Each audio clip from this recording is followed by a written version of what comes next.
Yo, internet, how's it going? Welcome to another episode of the Jongravesshow. JoJo's Bizarre Adventure Diamond is Unbreakable episode 2. Honestly, they do give us a little bit more information about Angelo and what is going on in his life and everything and stuff like that. And to be fair, what happens to him at the end of this episode, honestly, from what they told us prior to that, with what happened in the last episode and also this one, he does actually come off as somewhat like a bigger asshole than the Hanged Man from season 3. I mean, from Stardust Crusaders. Because honestly, from how because honestly, from how this motherfucker actually is, you know, rapist, fucking murderer, like vile as fuck. Nigga bites the face off of a fucking pit bull and spits it in the mouth of the owner. I'm like, what the fuck, man? Like, that's actually some shit that probably, if you were like accustomed to violence, I know that for Stardust Crusaders that they actually kind of took their time to build up to like some of the more violent shit. But like this one just starts like right off the bat. I mean, then again, like the last episode, at least like the very first episode starts off, man, with a severed hand holding a cup of coffee. So, of course, like you kind of expect that. But getting into how this whole battle thing takes place, of course, Angelo is stalking Josuke's home and is actually planning on destroying him and also his mother. And turns out that the officer who actually took him to prison when he was 12 was Josuke's grandfather. And honestly, he actually has a wonderful time actually going into his head and fucking giving him a brain tumor and instantly murdering him, which, you know, which was actually was like one of the worst things ever to do, because once he killed him and Josuke tried to use his healing ability to fucking like repair the damage and shit and have him come back to life, Jotaro had to fucking tell him, like, listen, once life is gone, it's fucking gone. Except for that time, man, when like he kickstarted his grandfather's heart with Star Platinum and brought him back to life.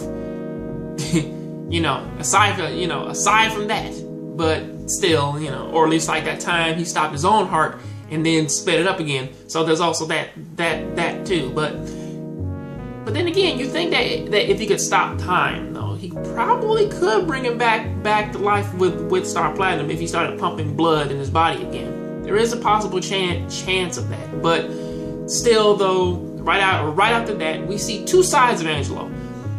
First, he stalks their home right after Josuke's grandfather's funeral, and he waits for it to rain. And after it rains, he breaks in and cuts on all this like humidifying thing, like all these. He cuts on like the heat, does like all this crazy ass shit, turning on humidifiers and turning on all the hot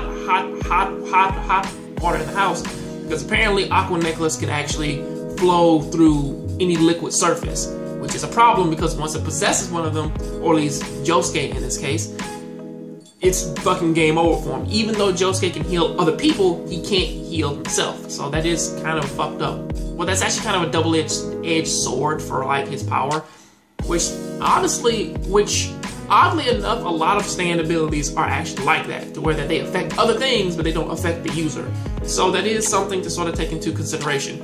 And it does actually play a part into how they actually capture Aqua Necklace again.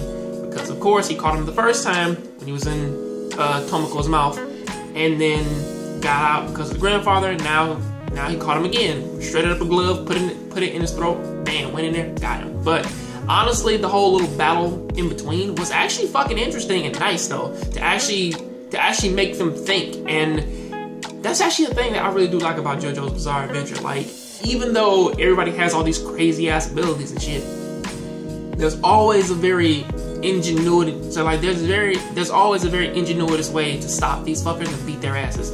And of course, how this episode ends, Josuke beats Angelo into a fucking rock, actually morphing him with the fucking rock, actually to where that he actually destroys his hands and also the rock, and then just reforms the rock around his hand. And he fucking does that with his mech punch, or the ura punches and shit like that.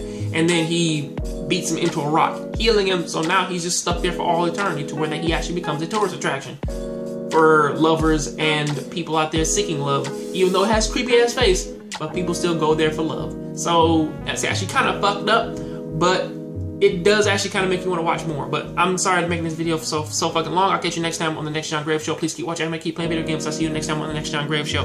I'm out.